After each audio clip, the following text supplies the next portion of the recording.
Mr. Danielson will be filming us today. So thank you for being here, Bruce.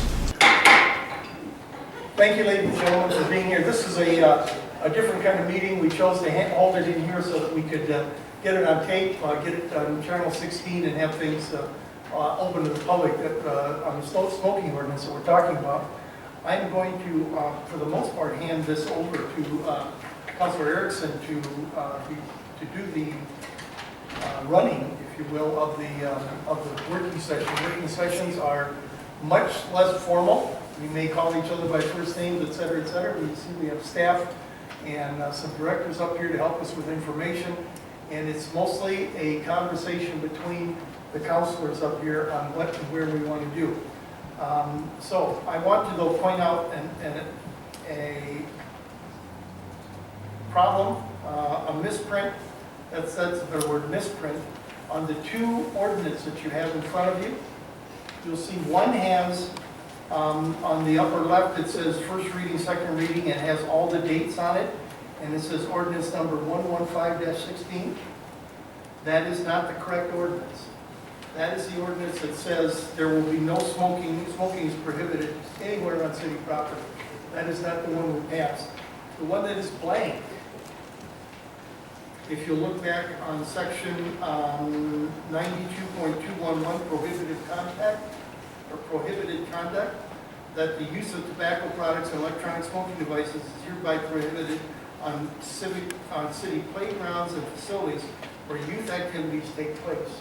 That is the one that we confirmed. Does anybody want to challenge me on that? Feel free if I make a mistake. But I think I'm correct on that. I just wanted to make sure that anybody who's out there sees that the one that says it's ordinance is not ordinance. The one that says it has nothing is really the ordinance. Right? Okay. You were trying to sneak something through on us? Was that what you were trying to do? Okay. Mr. Chair, just Yes. to clarify though, the one that is numbered 115-16 is what was presented originally. Correct. And was essentially voted down. It says, yeah, Okay, exactly good. right. Exactly right. And for the clarification, is the purpose for that just for comparison? Yes. I believe so. I believe for reference, yeah. Thank you. The other things that we received is tobacco-free ordinance, the one that's approved and the one that isn't. Health and Parks proposed tobacco-free ordinance, which we basically made ordinance, we turned into ordinance. That was a policy. And the executive orders for tobacco-free in Sioux Falls, South Dakota, and for South Dakota Park and Recreation tobacco-free policy, the library's rule of conduct, and the city lease and managed property map, which we all have. So just so they know, everybody knows what we've got in front of us. So with that in mind, Councilor Erickson, would you take over the conversation, please? Thank you. And just to give a little bit of background of why we are here today is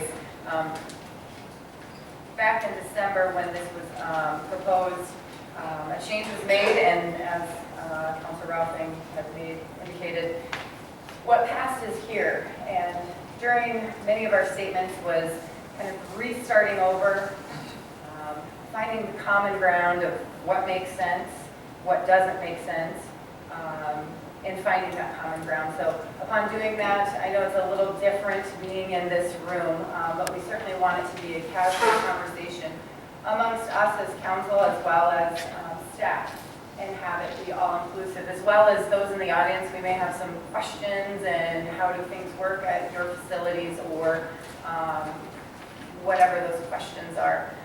We've had some time to think about this since it was brought forward and the changes that we passed, to discuss if there is common ground, and on that big spectrum of doing nothing to a full-on ban, what does it look like moving forward? So I'd open it up to the council.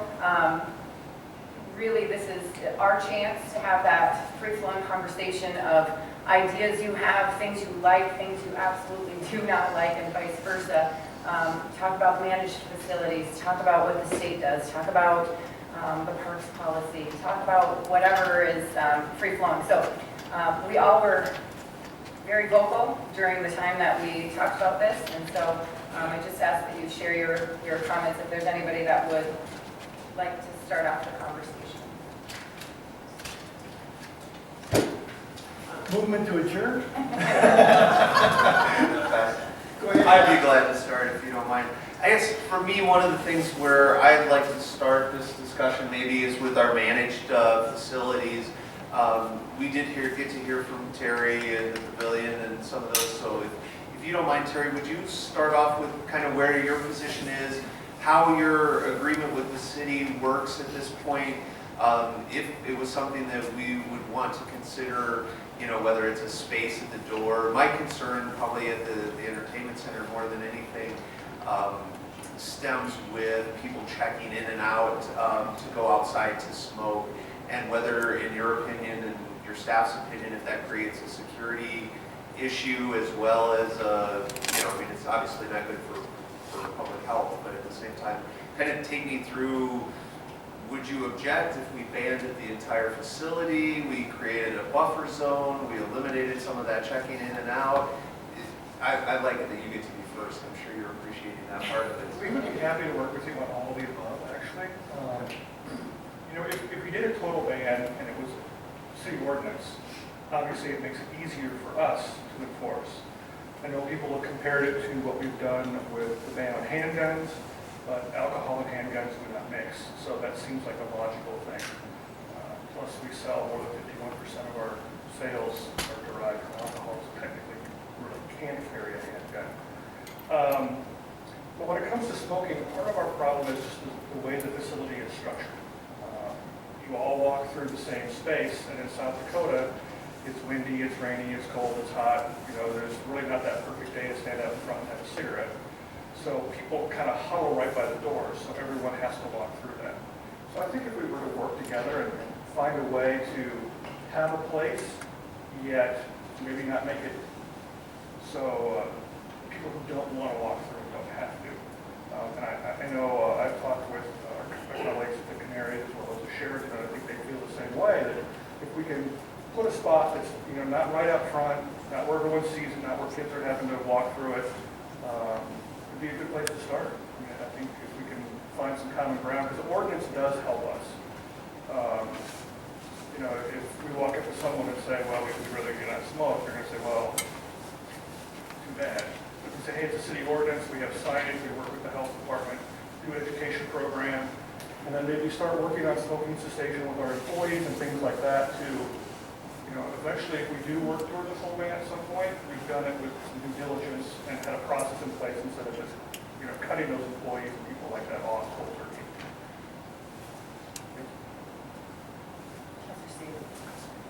Right now, when you're walking into like the event center, how close to the door are the ashtrays? They're back about 20, 25 feet. Well, they are.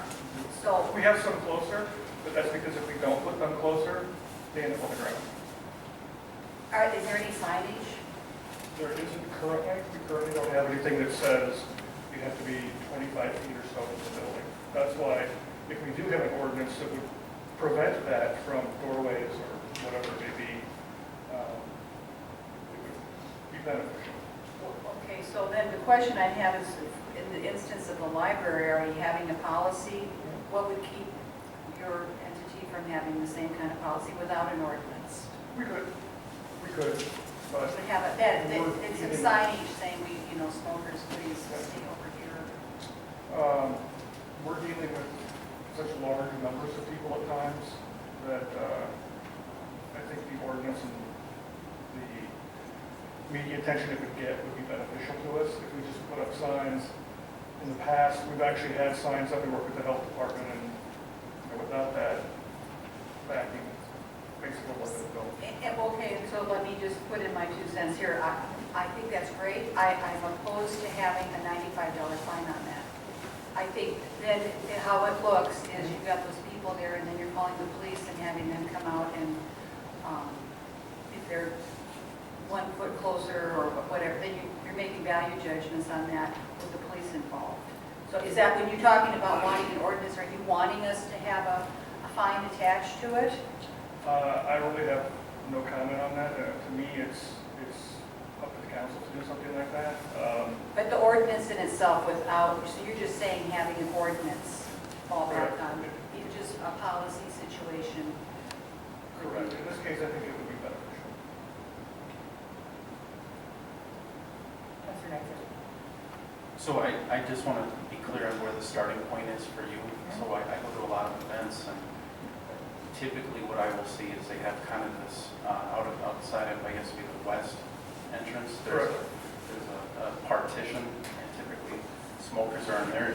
Do you have a policy now as to where people can smoke and under what conditions? For the Premier Center, that's correct.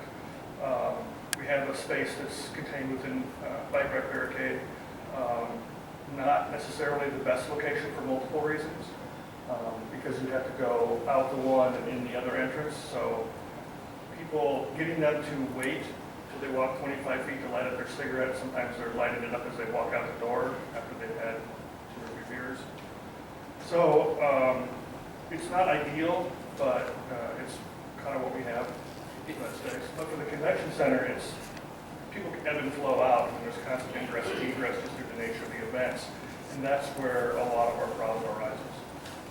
If I go outside of the west door to smoke, I have to go in the main door to get back in? You go out, the building sits in such an odd angle. We refer to it as the west door, it's more the northwest, and you come back in the southwest.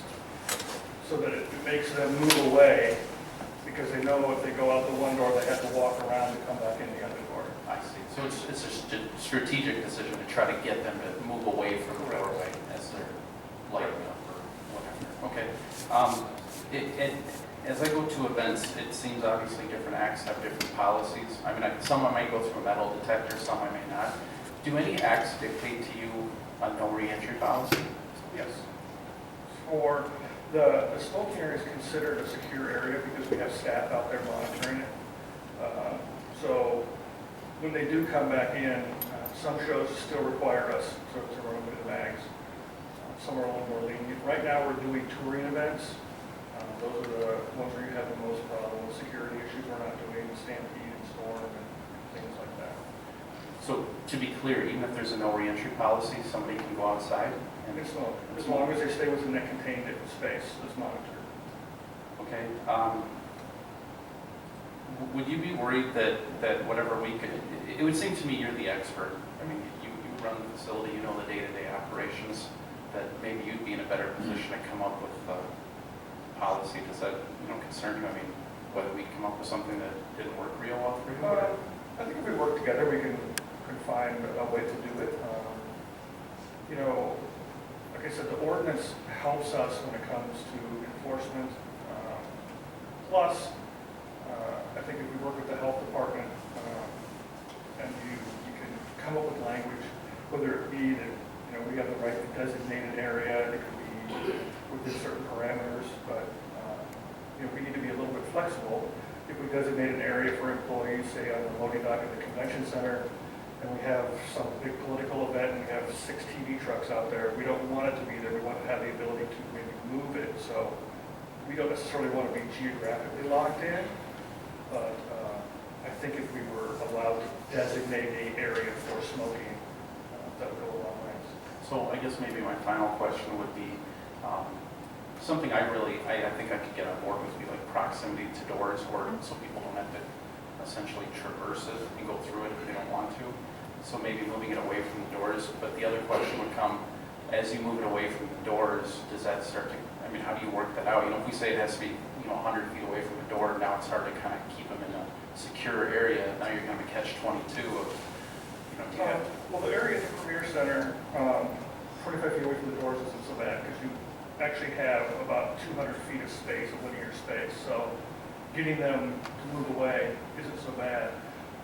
I would guess you'll see our industry go to best practices here in the next year or two, where you'll start to see a no re-entry policy in general that will have nothing to do with smoking. It'll just be simply a security issue. Right now things have been pretty good and pretty calm in our industry as far as security risk assessment. But working with Homeland and some other organizations, I think it's just going to take one more incident and it'll push us over the edge where the response to the thing will be, once you're in the building, unless it's an emergency, you're here to stay. Director Franken had a comment on that you wanted to. Well, I was wondering if we have a picture of the map of the event Event Center campus, it might be helpful for you to see where the ring road has sort of been looked at actually as perhaps a logical perimeter to consider. And this goes back to conversations we've been having with the Event Center, with Terry for quite some time. Correct, since virtually opening. Actually, prior to opening is when we started having the conversation.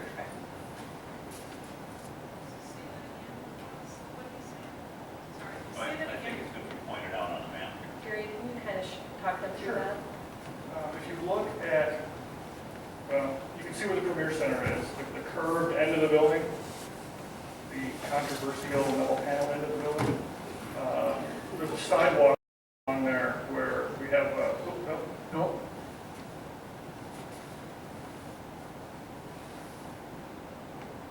right there. And then the convention center is just a canopy out there, people that can see the congregate out there. But along that curved end, we've put up what's called bike rack barricades, so we're using portable security device, and created a channel for people to walk along the side of the building.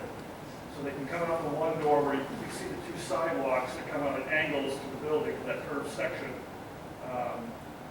They come out the doors where those are, and then they actually have to move from the one side and come in the other side. It gets them away from the building. So getting them away from the door isn't such a big deal in this instance, but it is at the convention center.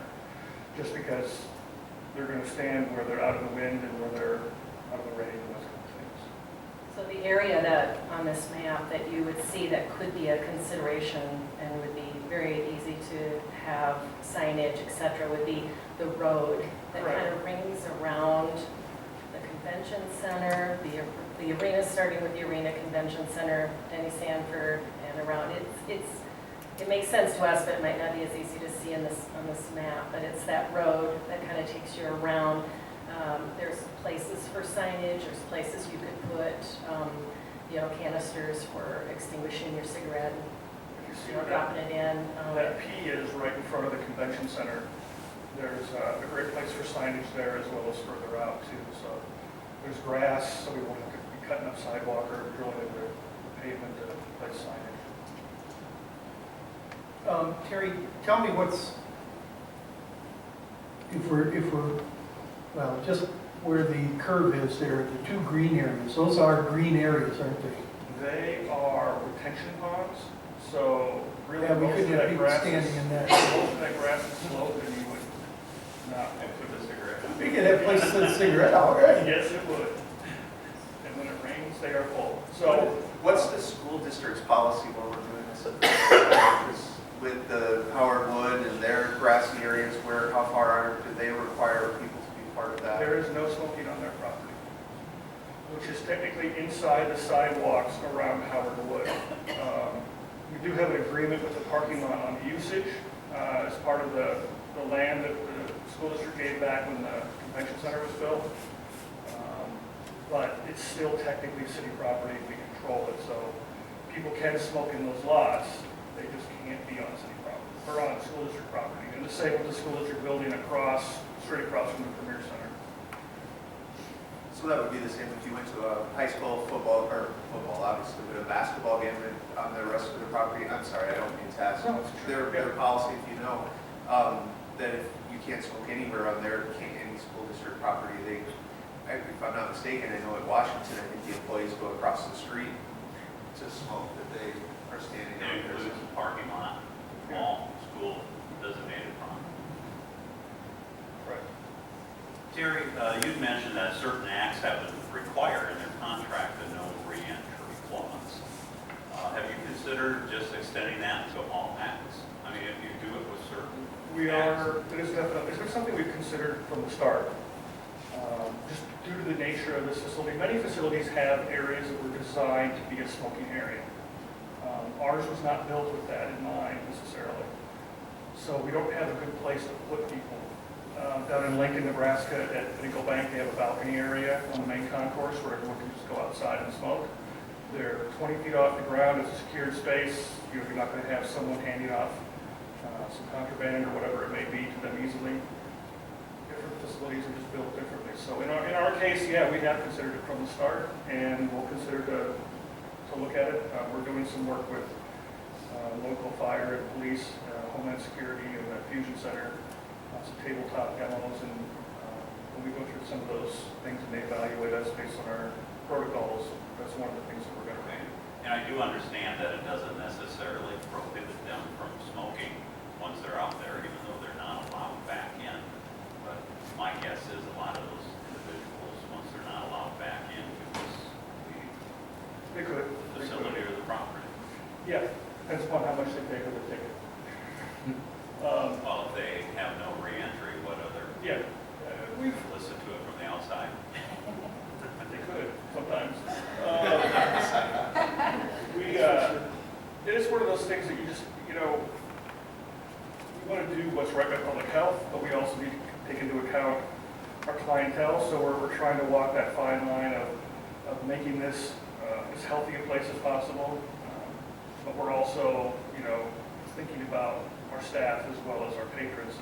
I think if we do this as a long-term process over the next year or so maybe, educate people instead of just, if we do it right now, we're not going to be able to get the word out very easily. I think we missed that opportunity.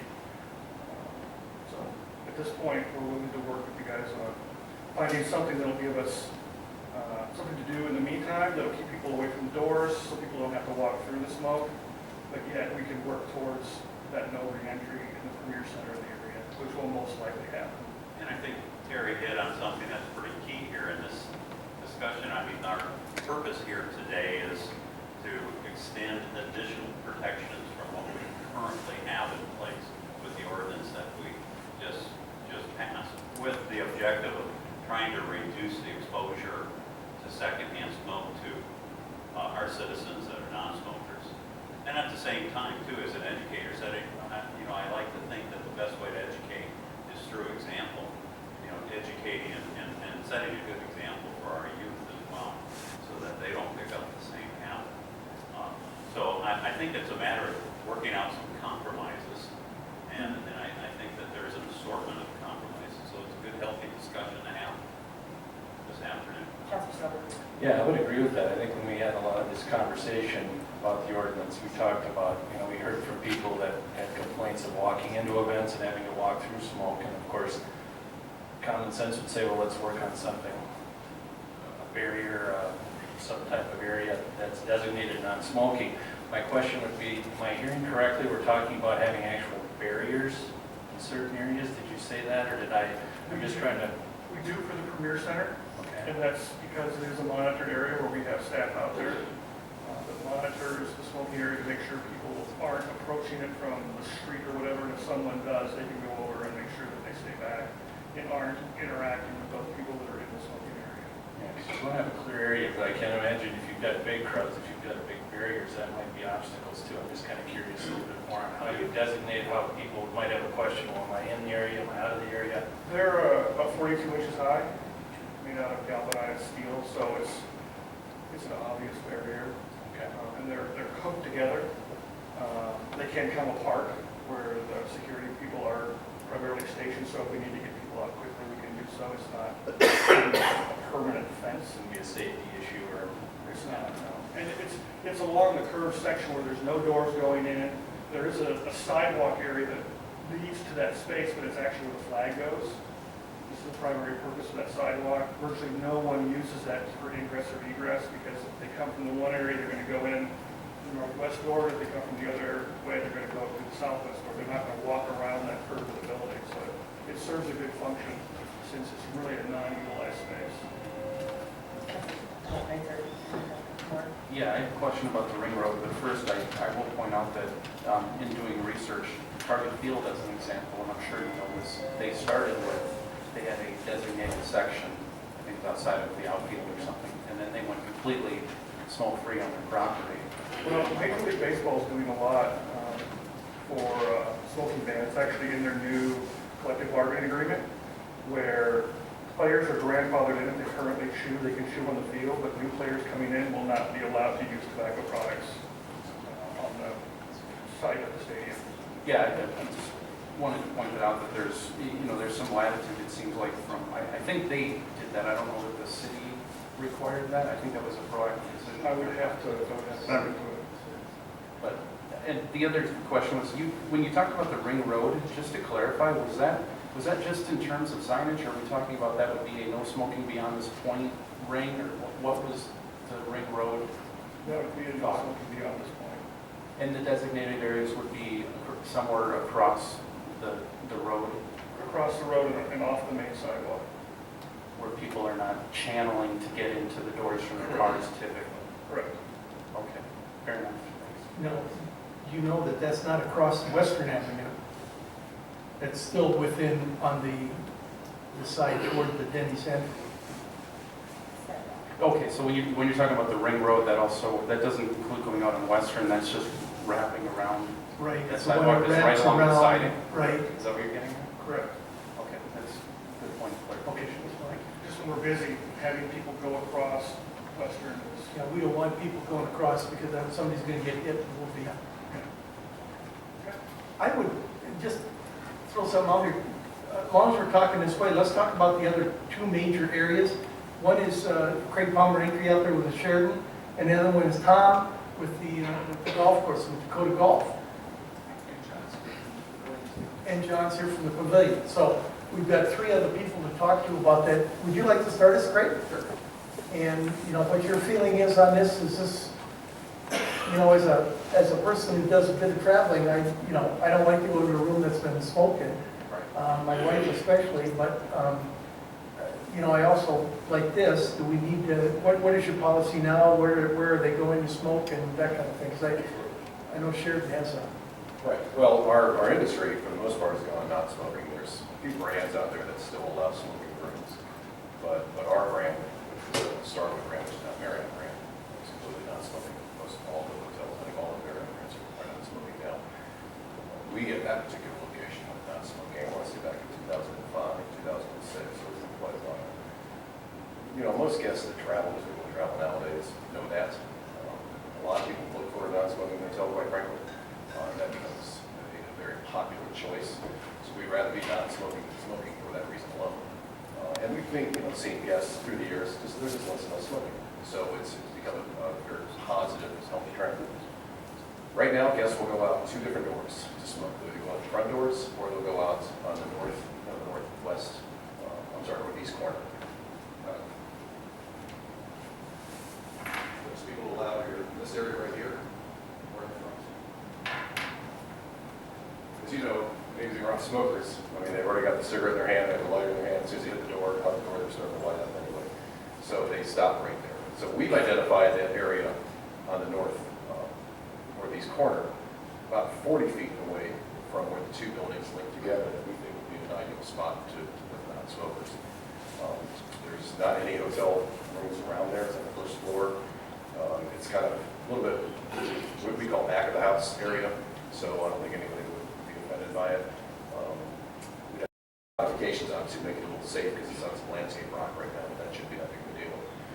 I think it's just a matter of educating guests. I'm sure there are lots of municipalities around the country that have similar bans, and there are a lot of hotels that, quite frankly, choose to go beyond their normal ban, their normal non-smoking ban, to extend beyond the property a little bit deeper. Most of those properties, they own the land, so they can make those choices any way they want. We haven't found too many that are on leased land like we are. But, our management company, our ownership is 100% support of this, and is more than happy to work with the city on providing the space. It's just a matter of educating our guests, which I don't think will be a problem.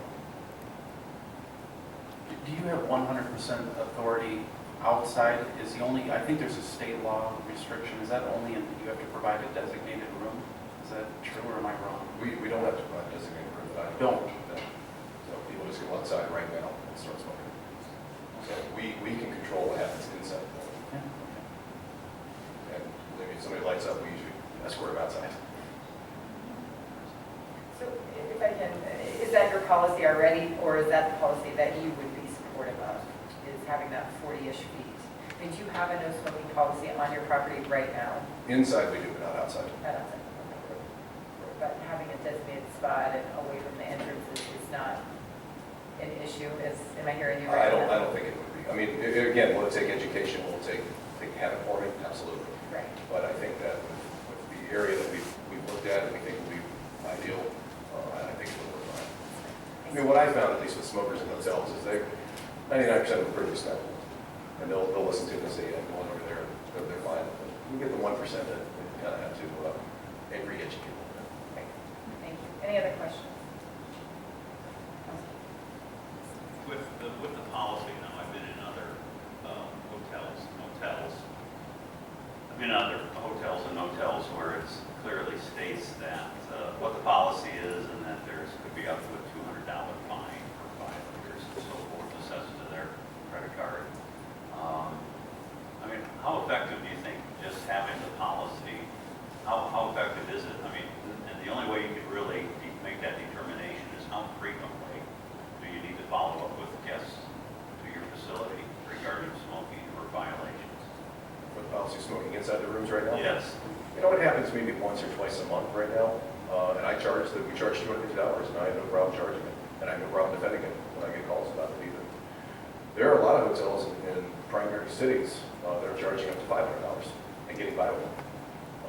You know, I have no problem upping ours if we had to, if we think it's a problem.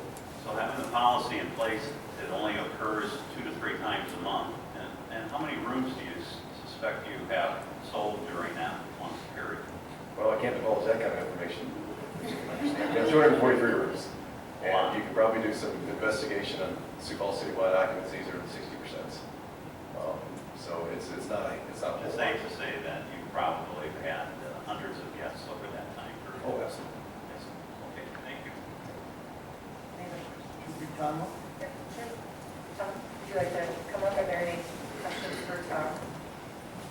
And First of all, when's it going to? March 23rd. No, it's going to be. Hope so. any questions? Let me get up. What would the, I know the golfers out there, because I'm one of them, you know, respect the non-smoking inside the clubhouse to a T, there's no problem with that. We've never had a problem. Never had a problem with that at all. What would they like to see out there? Because I know there's a number of them that like to have a cigar, like to have a cigarette to go along. I don't see a lot of cigar butts in cigarette butts anymore, but there are people who want to do that. You know, what have they told you what they'd like to see? Well, I mean, we did get some comments from golfers that because of the particular nature of the golf experience, it's not a highly densely packed area. You're usually hundreds of yards away from other players. They thought it was a little bit of at least some of them, a stretch to try to ban, throughout the facility.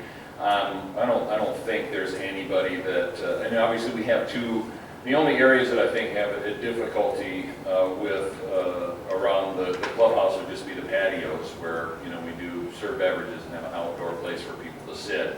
But other than that, to not have smoking around the clubhouse, around the chipping and putting areas, the common areas, the driving range, I think that's all pretty reasonable. I don't think that it never heard any blowback from that, but it just that, out on the middle of the golf course, away from everybody within your own group, it did certainly have a number of players that expressed their. That was a thought that I had. If it was restricted around the immediate clubhouse area and the other areas, especially where you're going to have children potentially not playing or practicing on the greens or often driving range. We've had both those conversations and whether it's, days where we specifically have a lot of kids' activities to do something, or just, I think we're not standing in the way of a general proximity to the clubhouse type of arrangement. I think they came up with the idea that, hey, once you've left the first tee and once you've come, and then when you get to the 18th green, then those are the areas that would be non-smoking. You can't smoke until you get that off because the the course. first tee and the 18th green are normally adjacent to the clubhouse area. And you don't think there would be much blowback? I don't think so. Like I said, the only thing would be the patios where people, we might lose some business from people you know, but I think it would be a big deal. And did you say you have had a lot of complaints or have had any? We did have to deal with some pass holders who were concerned, you know, about if the ban was all encompassing over the entire golf course. But prior to even the ban talk, I mean, is it common, did you have any complaints? Oh, about smoking? Yeah. No, it wasn't anything big. Do you have the authority to set whatever smoking policy or tobacco policy that you would like, do you believe? I think we can, yeah, I mean, we regulate how many players are in a group. We regulate some things without, you know, ordinance or, you know, approval. And I mean, so I don't know, I defer to Don, I guess, in terms of our contract, where we start to overstep our bounds or what we're allowed to do, but You wouldn't be able to allow smoking in the clubhouse, so because that's state law. right. Professor, Rebecca, I know you had your hand up. Are you done? I was actually, thank you, Councilor Erickson, I was actually looking at, smoking bans on golf courses and finding that some of the bigger ones have banned it. The Masters banned it a couple of years ago and to mixed reviews, especially and then Torrey Pines, it's in San Diego. San Diego as a city banned smoking, and they own Torrey Pines, which is, I don't golf, but I know Torrey Pines, right? They ban smoking on their golf courses and during, even the major events that are on TV. I mean, the thing that I keep coming back to on all of this is that we're not inventing some wheel here. This is being done all over the country. But I guess my question for you then is, I know that you travel extensively for golfing's big in your family. What kinds of things do you see at other golf courses and what do you hear, especially now that this is kind of on our mind collectively? Do you have any sort of anecdotal research that you've done that? Well, I mean, I haven't played at a course that had a conspicuous, smoking ban across the course.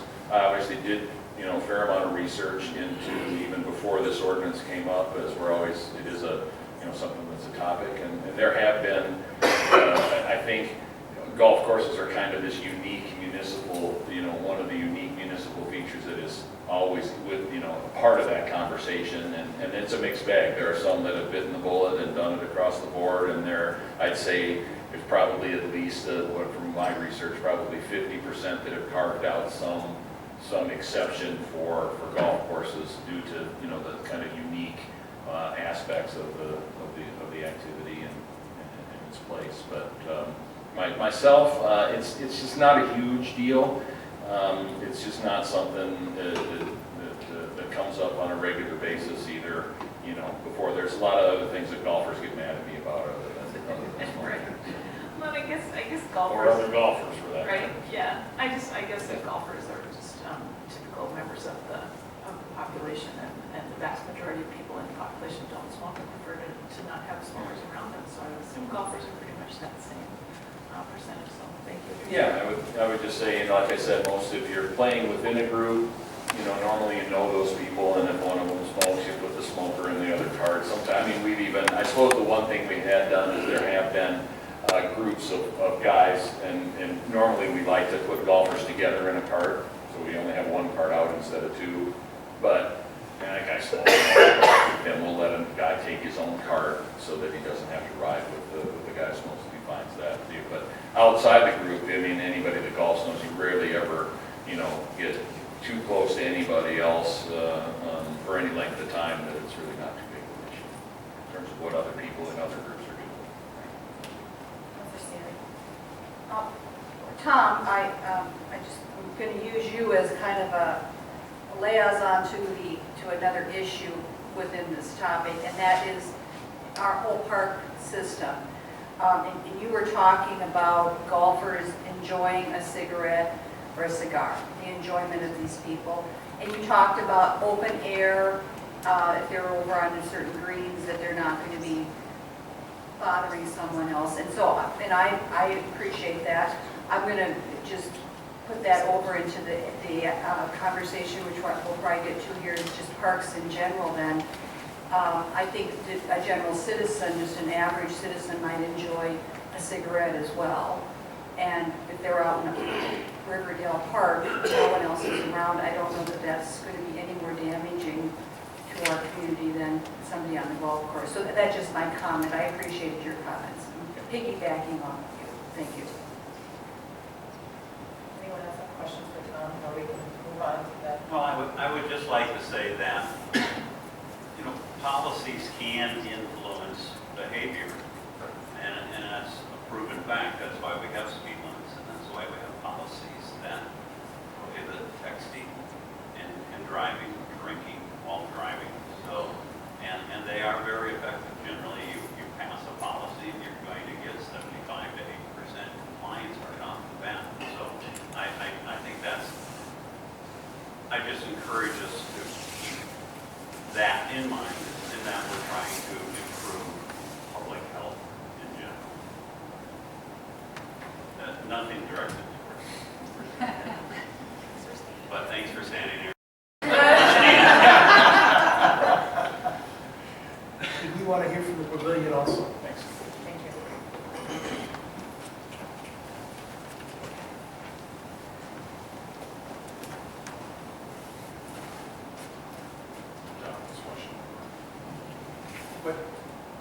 What's your policy now at the pavilion, and do you provide for anybody to go in and out and have a cigarette?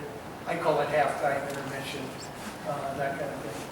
We do allow people to go in and out. Currently, like everybody else, we don't allow it inside. There's pretty much trash or smoking receptacles outside every door. Do you have a proximity to doors or any outside regulation that you enforce? Not currently, no. If we said, hey, no smoking within 25 feet or 50 feet of the doors, would that be a problem for you? And we just generally said that around? I don't see it would pose any concern directly. We'd have to do a lot of education of our neighbors because 25 feet out our front door is the middle of the street. 25 feet out the back door is the middle of the street. There's a couple doors 25 feet would still allow you to be on property. But we talked about that. Darren and I had a couple of conversations about that. That it's going to be unfortunate. We're probably going to be pushing people towards our neighbors by doing some of that, and there's going to have to be some education of patrons on the preferred locations they might go to. But it's just an education process. Are you seeing any of your acts similar to the Premier Center requesting no entry when it comes to security and re-entry, or is it because of the type of the facility that the pavilion is that it kind of takes care of some of that itself? Most of our acts are not requiring that, the no re-entry policies. And we don't see a tremendous amount of smoking even with some of our acts. I mean, like with Stomp tonight, you might find half a dozen people. Just because, I mean, if you leave the parking ramp, you smoke on your way in. Hopefully you extinguish it in an extinguishing container. You come into the show, it's a 90-minute show. You turn around and walk back out. They don't spend majority of time at a show as long as they do at Terry's Place. Probably the alcohol consumption is less as well for most. We've looked at our numbers, and yes, our alcohol consumption is less than his. We're probably we use the extra fun. Sorry. Any other questions for John? You can stay and choose to answer or not answer. I guess I make a statement that, I'm not asking you to answer, let me be very clear, but making more of a statement that while all of these facilities can already limit it, they can already put that in. And so I struggle with, do we do it, do we not? Just throwing that brief statement out as we move the conversation on to other aspects. But it's something certainly, if folks want to ban it and have that flexibility, they certainly can. Or if they would like to we pass a different policy or something, that policy can be certainly adopted as well through golf, the event center, pavilion, things of that nature, of any public access entrances. I don't know, I'm just making a brief statement, so I guess we can move on to if, What you're saying is what we've got going now with the ban on inside and people moving it farther away because the public has demanded it. They don't want to be walking through everything also. It's kind of working what's happening right now, and you're kind of questioning, do we need to add anything? for managed facilities. Yeah. Right. And, you know, with the event center, I mean, full disclosure, we try to avoid the west entrance at all costs because that's where the smoking entrance is. And if there's a line to get in, for example, Eric Church had a pretty long line to get in as you went through, and you're outside for 10, 15 minutes. And so we tried to go in the other doors because of that. Now, can they go ahead and remove that? Sure, they could already remove it right now today, and not have that area and say, okay, we're not going to have that designated spot, but you can smoke 25 feet, meaning light your cigarette when you get out of your car, walk in, put it out, go and enjoy the concert, and in and out. I don't know. You know, I'm not sure to what degree I want to put the representatives of the different facilities here today on the spot, but I'm kind of wondering, is there the possibility that you're looking for us for that leadership role in enacting an ordinance so you don't have to do it, or so it's easier for you to enforce it? And I don't know that I want to have them respond to that, because I don't want to put them on that spot. So I'm just going to put that out as more of as a thought. Right. But with that comes taking away some flexibility and making things that work for them for specific events. And, you know, we see them bringing in different kinds of venues that require a tent in the parking lot. We want to, what does it look like? I don't know. But I understand what you're saying, and I understand it's certainly a lot easier to say, sorry guys, they made me do it, call your city councilors. Don't call and complain to me, call your city councilors, they voted for this. It's really what it does. The other thing that we need to consider as we're doing this is not just necessarily the what we call leased or city property managed by third property, but things like Yankton Trails where Jazz Fest and Beach Fest and that kind of thing are held, and do we require them to also have a designated smoking area, or do we designate that as because there's got to be a kid running around there someplace. And I think that's a great segue that maybe Don can educate on if there is a potential permitting process, or what. I shared this with you, and I know I've shared it at a couple of meetings. Every single Jazz Fest, I get at least 3 complaints. I'm like, remind me how this works again, because we're sitting in a chair and 2 chairs over, somebody's lighting up a cigarette, and that certainly impacts not just that person smoking, but the 30 people around them. So does that mean a designated spot? What does that look like? And so I'm just curious if you could talk a little bit about that as far as requiring all special events smoke-free, designated smoking spots. What does that look like? Yeah, certainly one of the things that we did as a committee, as a steering committee, we certainly wanted to talk to those major event organizers like Jazz Fest, Hot Harley Nights. We talked to the folks that are working on the 11th Pavilion, and they're interested in seeing the tobacco-free happen at their events. Obviously, there was some pretty good support from those different event organizers. Certainly with Jazz Fest, it's a little different dynamic because of the cigar tent that they had, and so it's a little different dynamic in that regard. But obviously, there's a high number of youth that are at those events, and currently, the Jazz Fest themselves have essentially designated the kids area as a tobacco-free area, because of the play apparatuses and things like that they have out there. But certainly, obviously our Parks and Rec policy that was originally crafted was really intended to try to prohibit the use of tobacco during youth events and around our playgrounds and our other sporting complexes where our youth are naturally going to be attracted to. And so I don't know that we have the silver bullet for special events, but certainly we would want to continue to have that discussion because it does attract a large number of people to those events. And in the case of some of the events, the congregation of the number of people, the cross-contamination, if you will, of the secondhand smoke is pretty unavoidable in a lot of situations, although it's a big space. So certainly we would certainly entertain and encourage the group to continue to talk about that to see if we can make some progress there. So when, again, to figure out where we're at right now, if somebody comes to you and they want to do a jazz fest, I assume they have to obtain some sort of a permit. Correct. Now, is there any requirements as far as, is smoking discussed at all, or tobacco use? Are they required to do anything?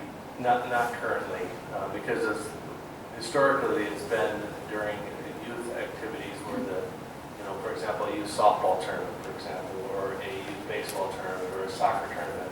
Midwest Regional, for example, that's coming to town this summer, that would be an event that's geared towards youth, where that property or that event would be restricted. But as far as currently special events, there's really no check the box, are you going to allow tobacco or not? Okay, to follow up with a couple more things. So if I rent as it were, Yankee Trails Park, do I have the power in the area that I control to set, could I say it's Jazz Fest, there will be no smoking with my event? Or That I'm not sure about, but certainly be glad to get back to you. I don't know if David has an opinion on that or not, but. Does the city attorney have an idea on it? Or just a comment? So specifically, if I rent a city facility, park, can I establish a smoking policy during the term of my event? Well, Counselor, it comes down to, what type of control and possession of that property you have as a private citizen on a public piece of property. The cases across the country that have dealt with it have basically come down to the point where the person who has control of the premises can say, you're interfering with our use that we're permitted to do, and they can perhaps prohibit certain conduct.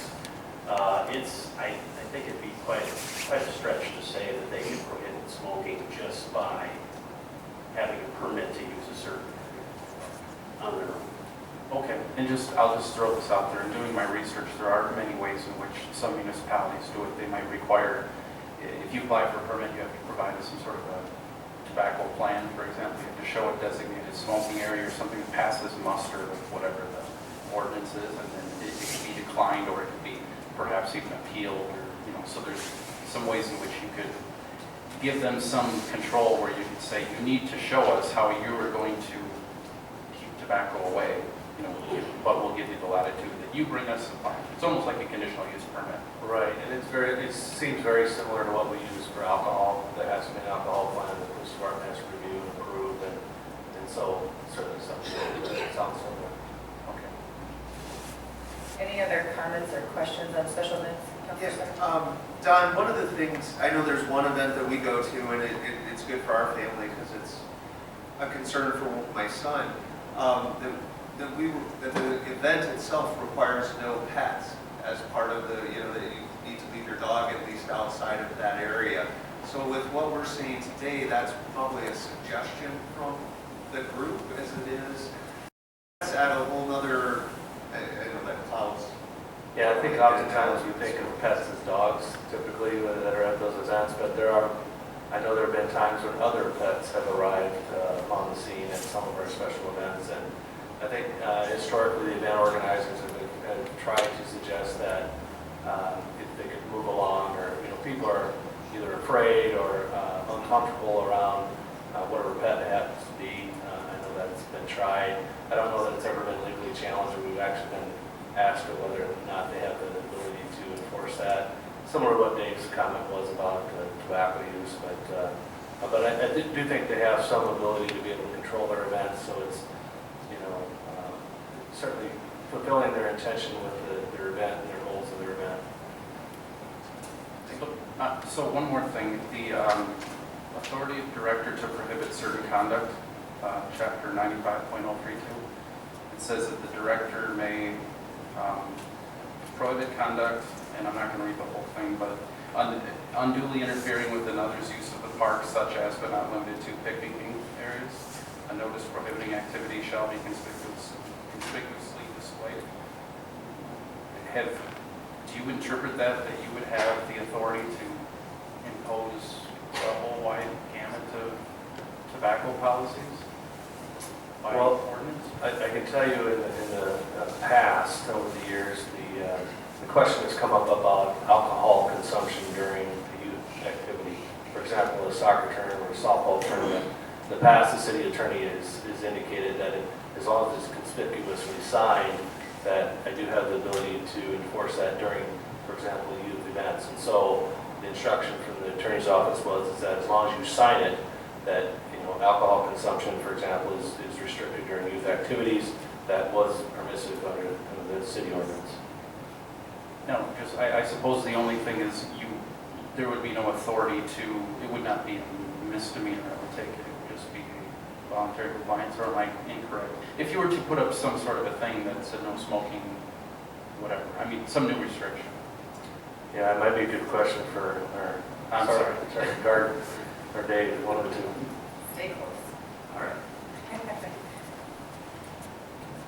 As far as counselor, a violation of 95032, that would be a quasi-criminal sanction under an ordinance. But generally, I think, to maybe give you a little more background, if anyone in control of property sets some rules of the house, so to speak, these are what we expect for conduct and what we will prohibit on the property that we control.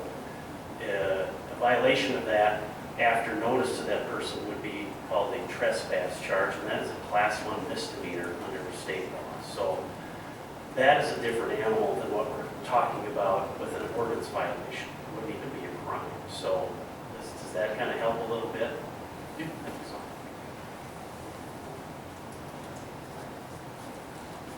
Any other special events or any comments about that? Otherwise, we can move on to other areas that we have not talked about. Actual city buildings, not managed, but city buildings. As far as in your packet, you'll see that there is a library policy already in place from their board. But we have not talked about that or the city buildings. I don't know if anyone has any comments or dialogue that they'd like to have. I'm curious too. I know I didn't really realize this, but there's been a lot of questions as far as where are the trash cans placed, the cigarette, I don't even know what they're called, but the little deal that you put cigarettes in. Where are those placed on city property right now? Well, certainly, if I can just talk about the library just for a moment. So during the course of working on this policy development, we learned that the library board had established policy around no tobacco use on library property. And that was just right before we brought this forward, even for second reading. So we think there's probably a tremendous amount of opportunity for us to work with the library staff and their board to really promote this, because I will tell you, that's something that we would like to see, so helping them with. And I think then we could, along with anything that is done to further policy through this effort, the work we're doing right now, if that occurs, I think we could have a really robust campaign that could help the library staff immensely. I think they've been dealing with setting policy, but then along the same time frame that they did that, we were really ramping up the work we were doing with Sioux Falls and really promoting healthy behaviors, healthy lifestyles.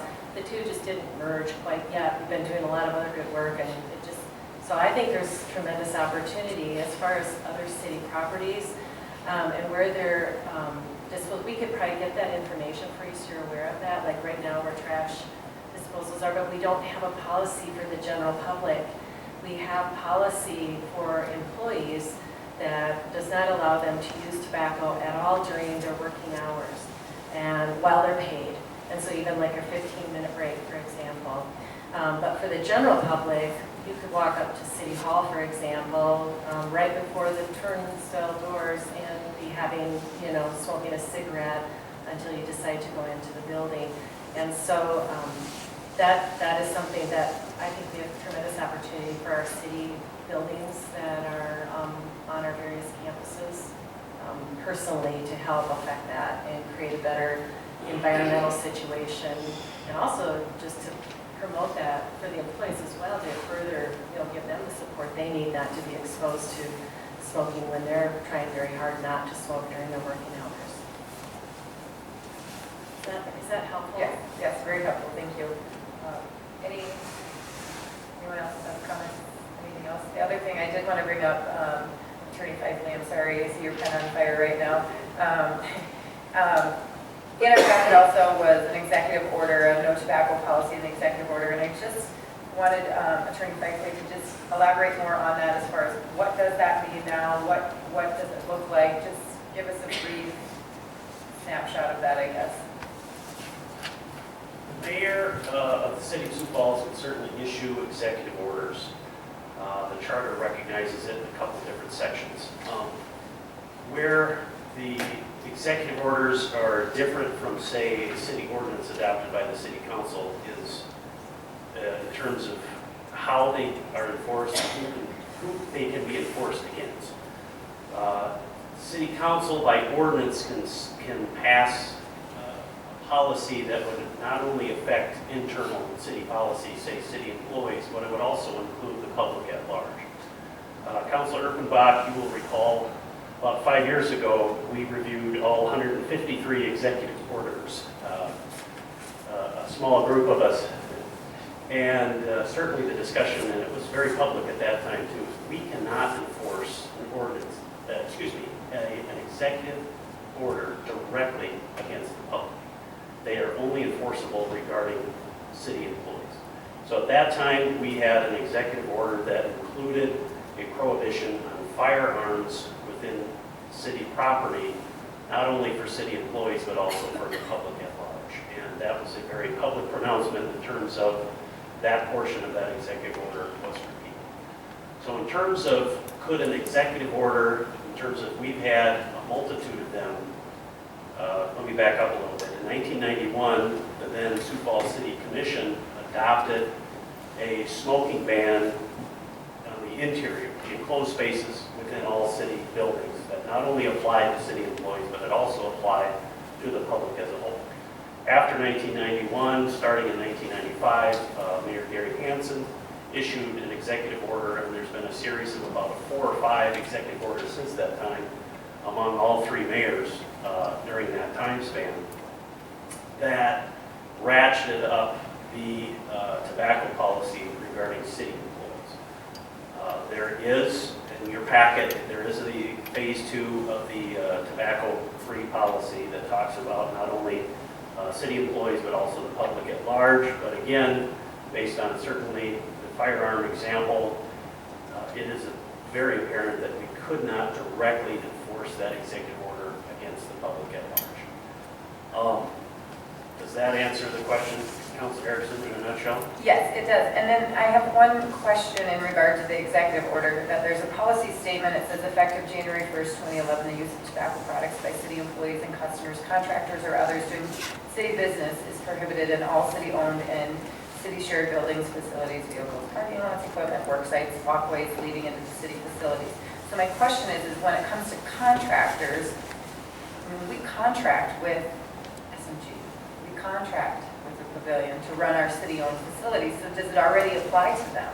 I think it refers to any vendors that have any sort of contractual agreement with the city beyond the managed facilities. And again, that provision could not be directly enforced against the public, and that would include them. You could possibly have in each of your contracts, and again, the city enters into 900 to 1,200 of them every year, so we're aware of it, a required provision in every contract that if you come onto city property, you won't use tobacco of any sort. But in terms of how many people would be affected by that versus the public at large, I can't answer that. Right. No. Thank you for the snapshot of that. It's just better to hear from you, in my opinion. Any other conversation, dialogue, any other aspects of it? Well, it seems like we're starting to wind down a little bit, so I'd just like to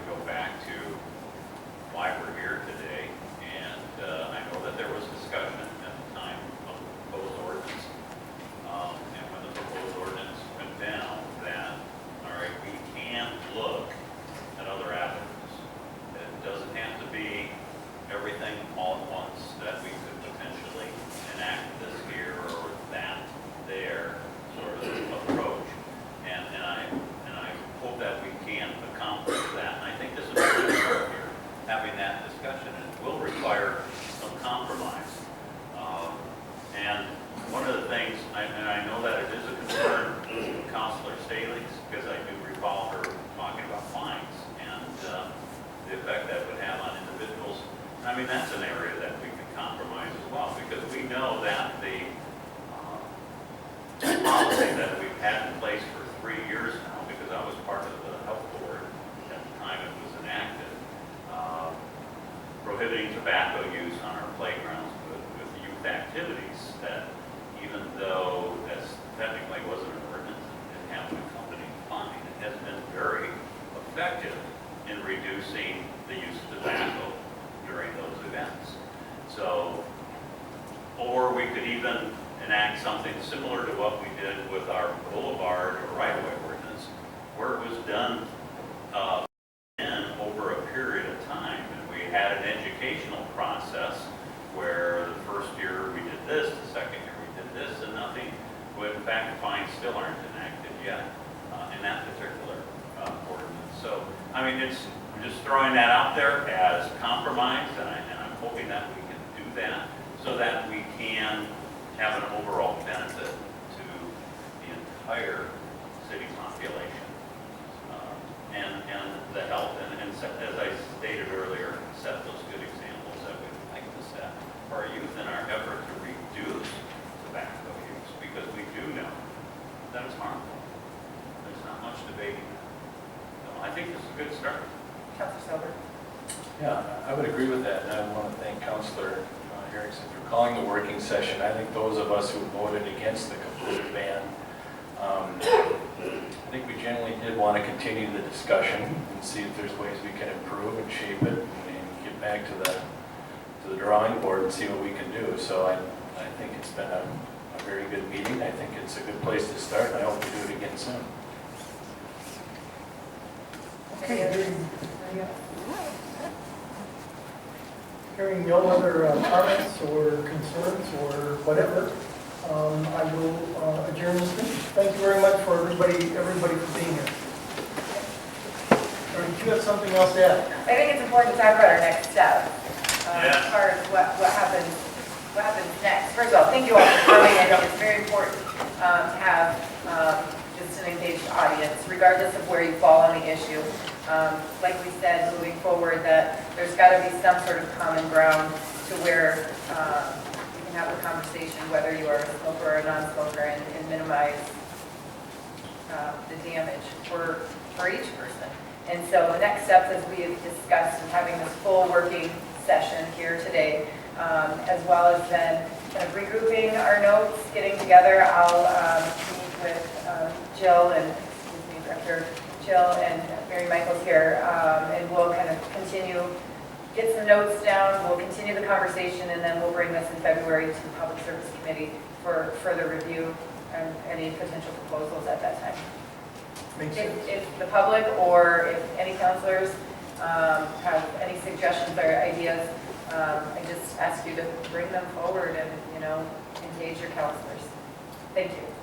Thanks. I know there's an open discussion too. I don't know if you wanted a discussion on our agenda. Yes, there is. Oh, there is, yes. Is there any open discussion? Well, seeing none, and we are adjourned. No, I did have my hand up, Councilor. So, I like the idea of having a working session. And I'm not opposed to the idea of having it videotaped and on camera so the rest of the public can view it. But I just am not comfortable in a working session. We're all on an even playing field. And with me sitting up at the dais, it separates me from you. And I'm not really comfortable with that. So if we could find another way where we're not seated in this fashion format, I'm just throwing it out again, but it's just something to consider that is maybe more conducive to this session.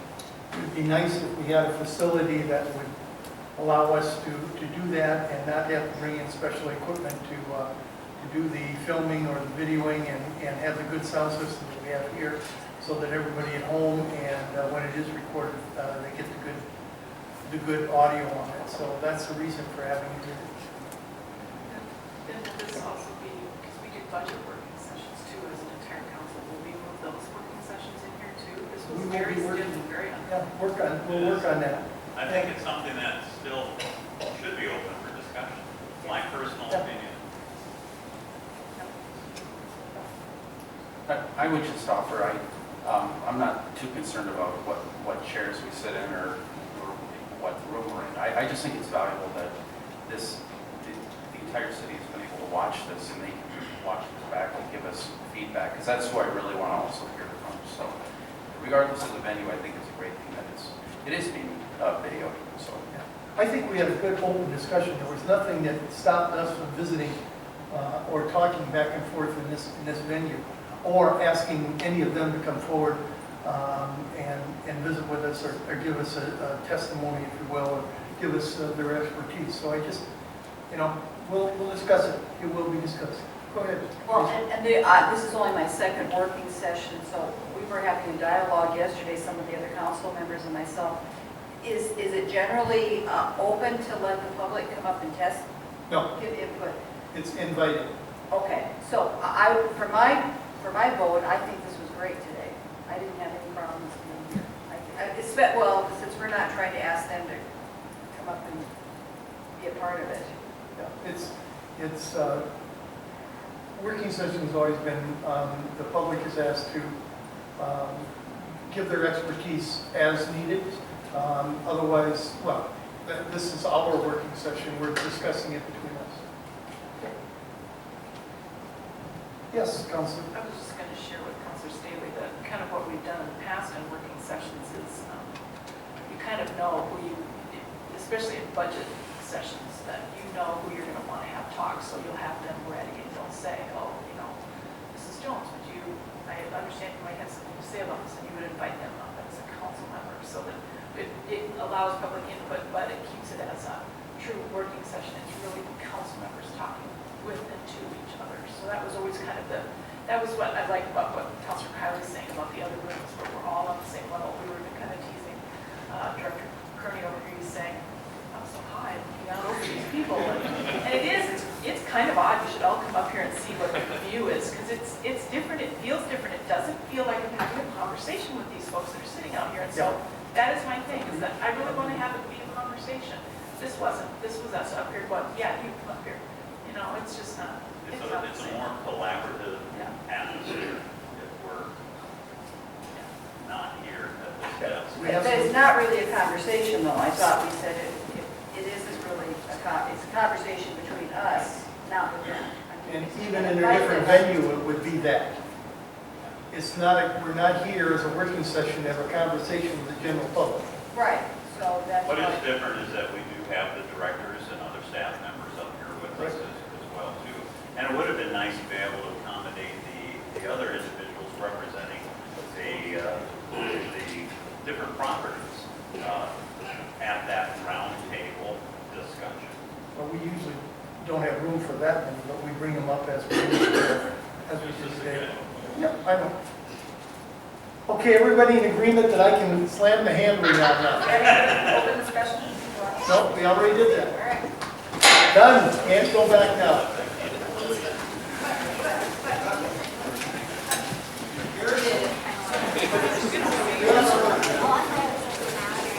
Could you put your cookies down, please? Security, escort this gentleman out, please. Come on, Soda Pop, let's go.